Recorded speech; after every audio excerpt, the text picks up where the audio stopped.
በአፋብን ሸዋ ጠቅላይ ግዛት አሳምነው ሴቶች ጉዳይ መምሪያ የተላለፈ ወቅታዊ ጥሪ ነሐሴ 12 2018 ዓ.ም የአማራ ፋኖ ብሔራዊ ንቅናቄ አፋብን ሸዋ ጠቅላይ ግዛት አሳምነው የሴት አርበኞቻችን ላሳዩት ተጋድሎ እውቅና የሚሰጥና የአማራ ሕዝብ እያደረገ ባለው ቅዱስ ትግል የሴት አርበኞች ተሳትፎ በፖለቲካዊ ትጥቅ ትግሉ ያላቸውን ሚና እንዲያጠናክሩ የሚያበረታታ ከሴቶች ጉዳይ መምሪያ የቀረበ ወቅታዊ ጥሪ ነው።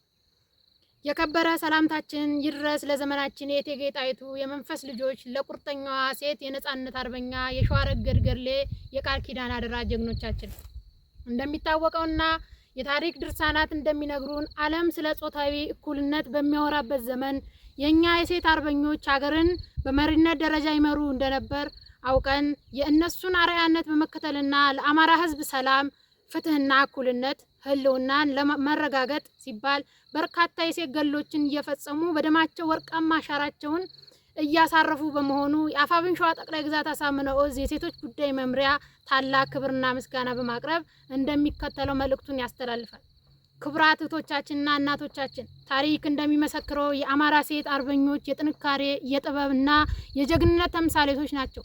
በጦር ሜዳ ካሳዩት ሀገርን በማጽናት ቤተሰብን በማክበርና በማስከበር እና ባህልን ጠብቆ በማቆየት ረገድ የተጫወቱት ሚና የሀገራችን የጀርባ አጥንት ሆኖ ቆይቷል። ውድ የሴት አርበኞቻችን፣ ዛሬ ላይ ሆነን ወደ ኋላ ስንመለከት እንደነ እቴጌ ጣይቱ ብጡል፣ አርበኛ ሸዋረገድ ገድሌ፣ አርበኛ ተናኝ ወርቅ አይደን ስላሴ፣ አርበኛ አየለች እሸቴና አርበኛ እቴጌ መነን አስፋው ያሉ ሴት እናት አርበኞች የከፈሉት መስዋዕትነት የእኛ ኩራት፣ የመንፈስ ጥንካሬ ምንጭ እንዲሁም አሁን ላለንበት ህልውና ለመቆየት በሚደረገው ትግል የ50% ድርሻ የኛ የሴቶች መሆን እንዳለበት የሚያሳይ መሆኑን ነው።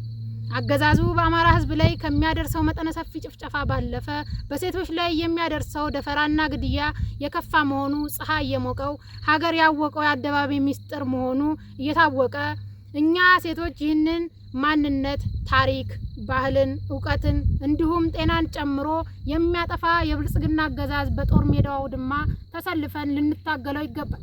በጽናት እየታገልነው እንገኛለን። በትግል ሜዳው ያላችሁ የኔ ዘመን ጀግኖች፣ እየሰራችሁ ያላችሁ ታሪክ ለዛሬ ኩራታችሁ ለነገ ታሪካችሁ ነውና በርቱ። ጠላታችን የወደቀና የደቀቀ ነው፣ እናሸንፋለን። ለምታደርጉት ዘርፈ ብዙ ተጋድሎ በሰፊው የአማራ ህዝብ እና በመላው የሴት አርበኞቻችን ስም ላመሰግናችሁ እወዳለሁ። ሁልጊዜም በአካልም በመንፈስም ከጎናችሁ ነኝ።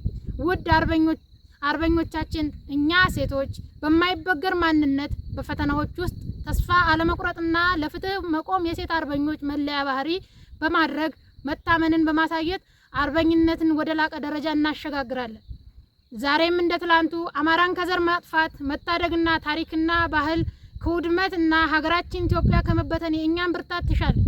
አሁናዊ ትግል የአማራን ህልውና የማስከበርና እንደ ህዝብ ከመጥፋት በህይወት ለመኖር ሲባል ከጀግና አማራ ፋኖ ፊታውራሪነት እንደ ህዝብ የምናደርገው ህዝባዊ ትግል ነው። በመሆኑም እያንዳንዱ ሴት በዚህ አማራ ብሔርተኝነት ትግል በፖለቲካዊ ትግል ውስጥ ግንባር ቀደም ተሰላፊ ትሆኑ ዘንድ የሚከተሉትን ጥሪያችንን እናቀርባለን። አንደኛ፣ እናቶች፣ እህቶች ራስን በማብቃትና ወሳኝ አካል በመሆን ለገዳይሽና ለደፋሪሽ አገዛዝ ብልጽግና ያደረ ፍቅረኛን፣ ወንድምን፣ ባልን ወይም የትዳር አጋርን፣ ልጅን ከድርጊት እንዲቆጠብ በማድረግ ትግሉን ከቤት በመጀመር የእይታ አድማሳችሁን በማስፋት ትግሉን ተቀላቀሉ። ሁለተኛ፣ በትግል ሜዳው በአመራርነት በመሳተፍ በውሳኔ ሰጭነት ቦታዎች ላይ በመገኘት ሴቶች የምንችል መሆናችንና በተበደብንበት ኃላፊነት ሁሉ በብቃት እንወጣ። ሶስተኛ፣ እህትማማችነትን እና ከወንድሞች ጋር ወንድማዊ ትስስርን በማጠናከር አንዷ ወይም አንዱን ሌላዋን ወይም ሌላውን በማንሳት የጋራ ጥንካሬ መገንባት ላይ እንስራ። አንዲት ሴት ስትበረታ ቤተሰብ ይበረታል። ቤተሰብ ሲበረታ ደግሞ አማራ ያሸንፋል። አማራ ሲያሸንፍ ሀገር ትጸናለች። ውድ አርበኞቻችን፣ እኛ የጥንት አርበኞች ልጆች የዛሬ አማራ ህዝብ አደራ ያለብን የቁርጥ ቀን ጀግኖች በመሆናችን ታሪክ የጣለብንን አደራ በተሰጠን መክሊት በብቃት እንድንወጣ በሀገር ውስጥም ከሀገር ውጭም ያላችሁ ውድ አማራ ህዝብ በሙሉ የትግሉ አካል በመሆን ብዙዎች የወደቁለት ጽኑ ዓላማ በጋራ ከዳር እናደርስ ዘንድ የከበረ ጥሪዬን እያቀረብኩ በመራሩ የትግል ጉዞ በማለፍ ለተቀደሰው ትግላችን በጽናት እንድንቆም በድጋሚ የጓዳዊ እና የእህትነት መልእክቴን በመምሪያው ስር አስተላልፋለሁ። ክብር ለትግሉ ሰማዕታት። ህልውናችን በተባበረ ክንዳችን። ከከበረ ሰላምታ ጋር ቀኛዝማች ትንቢት ኃይለማርያም ከአፋብኃ ሸዋ ጠቅላይ ግዛት አሳምነው እዝ ሴቶች ጉዳይ መምሪያ ነሐሴ 12 2018 ዓ.ም